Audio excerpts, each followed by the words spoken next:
안녕하세요. 경제경영통계학 이번 시간에는 우리 추정에 대해서 공부해 보려고 합니다. 추정이라는 거 estimation이죠. estimation. 추정이라는 거 우리 지금까지 기술통계학과 기술통계학에서 추정통계학으로 넘어가는 가운데 단계에 있는 확률론에 대해서 좀 공부를 해 봤는데요. 이제까지 배웠던 지식들을 이용해 가지고 추정은 기본적으로 어떻게 하는지에 대한 내용이 되겠습니다. 추정의 기본 원리가 될 것이고요. 자, 다시 우리 공부했던 건데 통계학이 뭐냐? 통계학이라는 거 데이터를 가지고 통계학을 통해 가지고 우리에게 유용한 정보를 결과를 얻어내는 겁니다. 그 결과를 얻어낸 걸 통해 가지고 우리가 결국은 선택을 할 수 있겠죠. 이 선택을 해야 되는지 저 선택을 해야 되는지 내려가는 과정 중에 우리한테 지금 가능한 모든 데이터를 이용해서 중요한 정보를 얻고 그 정보를 통해서 결정을 내리는 과정.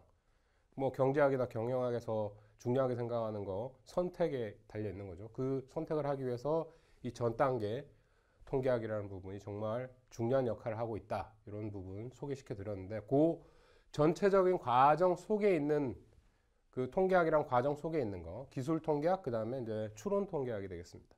그럼 그 추론이라는 거 어떻게 하는 거냐? 다시 한번 또 설명을 드리는 거고요. 우리가 데이터를 아무리 많은 데이터를 구해놨다고 하더라도 실질적으로 우리가 바라보는 population, 표본이라는 것은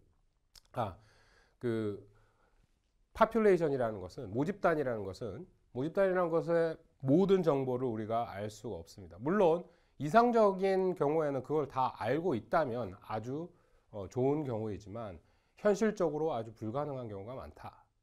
그래서 우리가 하는 방법이 뭐다? 추론을 이용하는 건데요. 추론을 이용하는 거, 이 population, 모 집단에 있는 이 많은 수의 정보들 중에, 데이터들 중에 임의로 선택된 표본을 만듭니다. 그러니까 10만 개, 1000만 개가 있다고 쳤을 때 100개, 1000개의 샘플을 얻는 거죠. 그 샘플을 얻은 게 이제 임의적으로 randomly select 돼야 된다. randomly select 됐을 때 그 샘플의 어떤 특성, 표본의 어떤 특성을 바탕으로 모집단, population에 대한 특성을 우리가 추측을 하게 됩니다. 추측을 하는 그것을 estimation이라고 하는 거죠. 그 과정, 요거를 요 inference, 그러니까 샘플에 있는 어떤 특성치, 그거를 이제 스태티스틱이라고 하죠. 요것들을 바탕으로 population parameter, population에 대한 population의 모수값을 추론하는 것을 추론 통계 또는 통계적 추론이라고 얘기를 합니다. 샘플과 population, 그 구분 잘 하셔야 되고, 샘플에서 계산된 통계적으로 수학적으로 계산된 그 값들을 statistic, 통계치라고 하고요. 모집단에 있는 것을 모수라고 합니다. population parameter, sample statistic 이렇게 SS랑 PP랑 이니셜이 똑같다라고 말씀드렸고요.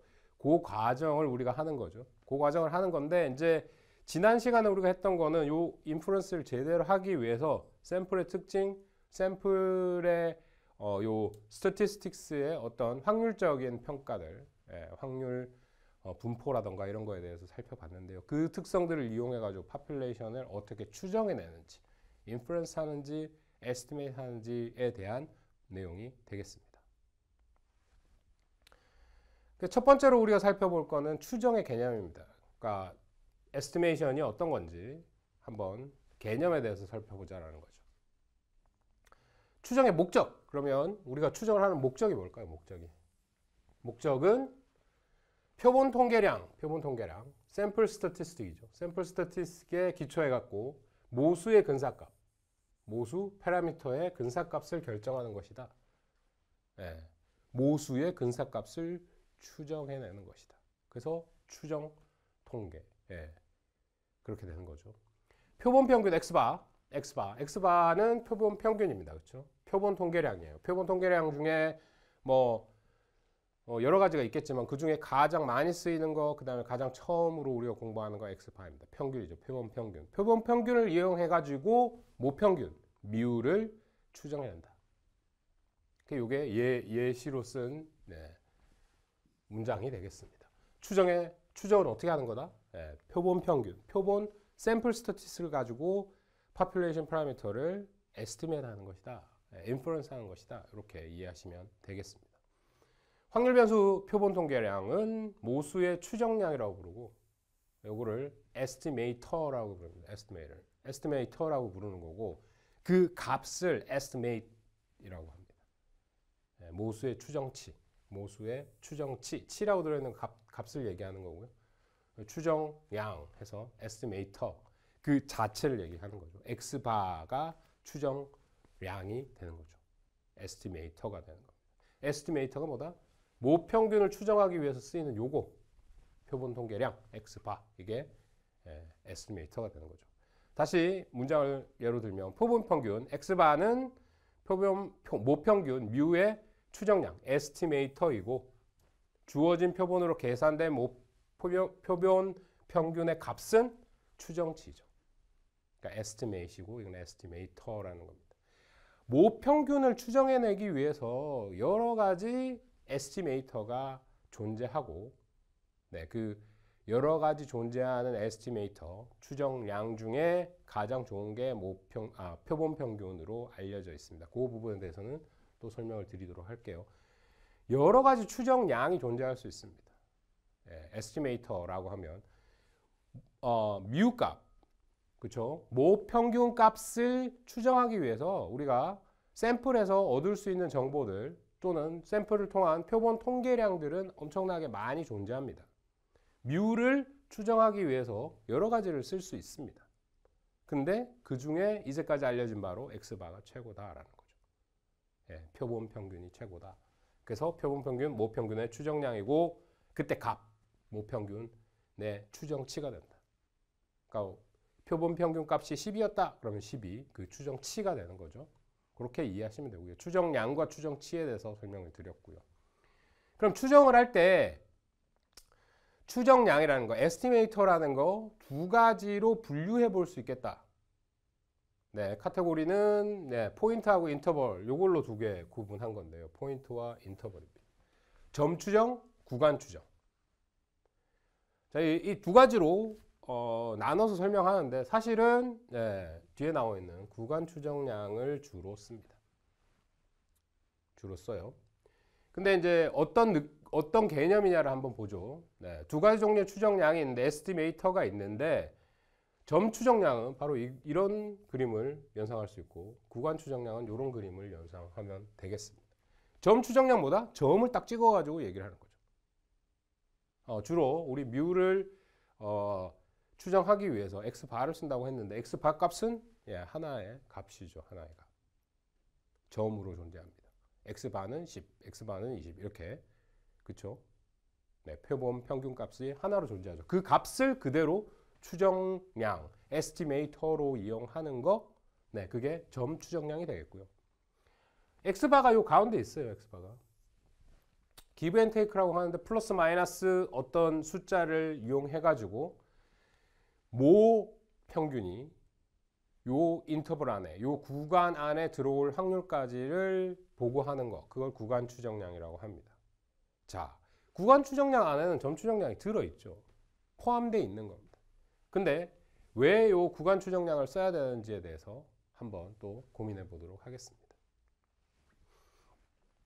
점 추정량 자체 포인트 에스티메이터는 하나의 값을 사용하는 거다. x바는 20, 그럼 20이다. 이렇게 뮤가 20에 가까울 거야. 이렇게 바로 보고하는 거죠. 모수값을 추정함으로써 모수에 관한 추론을 할 때 사용되는 추정량이고 에스티메이터고 점 추정량.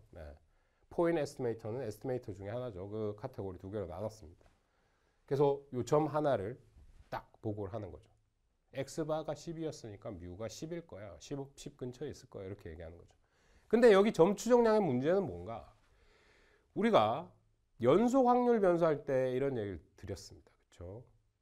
연속 확률 변수에서 확률이라는 거 생각을 해보면 이렇게 실선 위에 있는 어떤 실선 범위에 있는 실수 범위에 있는 어떤 숫자를 우리가 얘기할 때